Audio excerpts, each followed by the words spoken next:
Salut à tous, c'est Naro Fantasy. Aujourd'hui, on se retrouve pour une grosse ouverture, la SH Figures de Padmé Amidala. Premièrement, vous remarquerez que la boîte est un peu spéciale, tout simplement parce que c'est une exclusivité Tamashii Webshop et le store de Bandai au Japon. Donc les figurines, on les reçoit souvent dans des petites boîtes comme celle-ci, en plus de la boîte normale.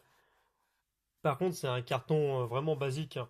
On a les noms SH Figures, un code barre, le nom Padmé Amidala, le nom du store de Bandai, Bandai Collector Shop, et derrière, rien de bien exceptionnel. Ça reste un carton tout simplement. On va pas s'attarder là-dessus, on va directement ouvrir cette petite boîte que j'ai ouvert au préalable et sortir la figurine. Voilà.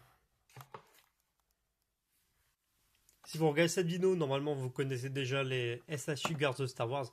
C'est vraiment les figurines de 15 cm les plus détaillées du marché. Donc alors, comme d'habitude, le fond noir, logo Star Wars, un visuel de Padmé sa figurine, Padmé en fond, le logo de Tamashii Nation, qui est en fait une filiale de Bandai, le logo Bandai. Sur le côté, Padmé encore une fois. Derrière, quelques propositions au niveau display, un autre visuel de la figurine, voilà. Le logo Star Wars, rien d'intéressant au-dessus. Et au-dessus, on a logo Star Wars. Voilà pour la boîte, rien d'exceptionnel ni intéressant, mais le contenu, ça va être autre chose. Une fois la figurine ouverte, petite déception pour ma part, pour une fois. Je suis assez déçu, premier coup d'œil, par la peinture. Je sais pas si c'est mon modèle ou en particulier, ou alors si c'est vraiment toutes les figurines de Padmé qui sont ratées, mais la peinture n'est pas terrible. Regardez, on a l'impression qu'elle s'est... Non, ça rend un peu moins mauvais en vidéo. Mais on a l'impression qu'elle s'est pris une sorte de caillou dans le nez ou un ballon, ou je sais pas, qu'elle a sailli du nez. C'est un peu particulier. Non, je suis un peu déçu sur ce point-là. Surtout vu le prix de la figurine. Mais autrement, les détails sont quand même bien faits. À l'instar des autres figurines de cette gamme-là, la figurine ne vient pas seule. Elle vient donc avec quelques autres accessoires, un peu légers certes. Donc 4 paires de mains additionnelles, le blaster et une tête alternative. Pour ce qui est du sculpte de la figurine en elle-même, c'est plutôt bien réalisé. Les proportions, je vais le comparer avec Anakin ensuite, mais les proportions me paraissent sympas. Voilà. Donc, mis à part le problème de peinture au niveau du nez de la figurine, qu'ils voient pas forcément sur la vidéo, la figurine est bien détaillée. Voilà, on voit les griffures qu'elle se prend sur Geonosis lors de l'épisode 2. Le jeu au niveau des couleurs est sympathique. Ça se voit pas forcément sur la vidéo, mais il y a un bon jeu de couleurs au niveau des contrastes du blanc. Ce qui fait que les habits de Padmé paraissent un peu poussiéreux.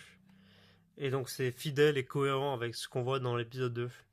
Au niveau des articulations, c'est du classique, c'est du tout bon pour... comme d'habitude avec les modèles de Tamashii Nation et Bandai, hein.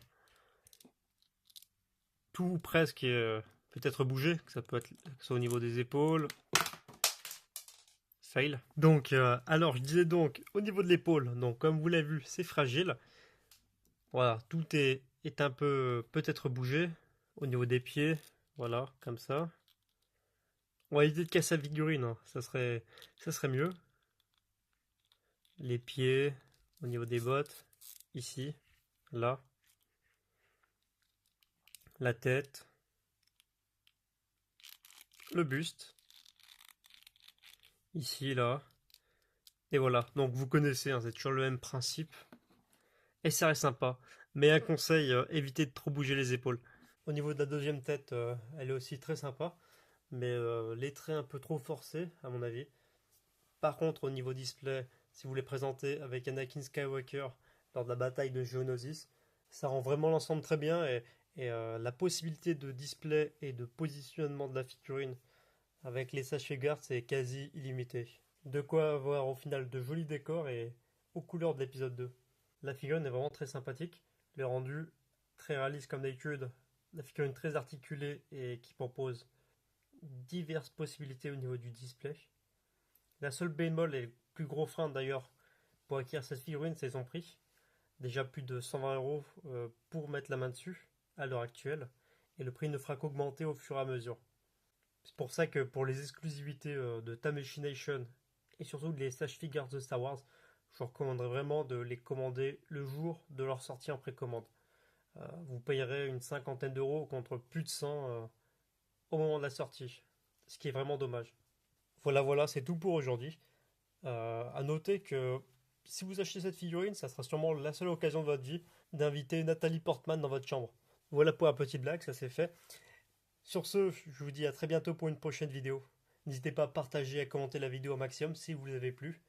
Et à la prochaine.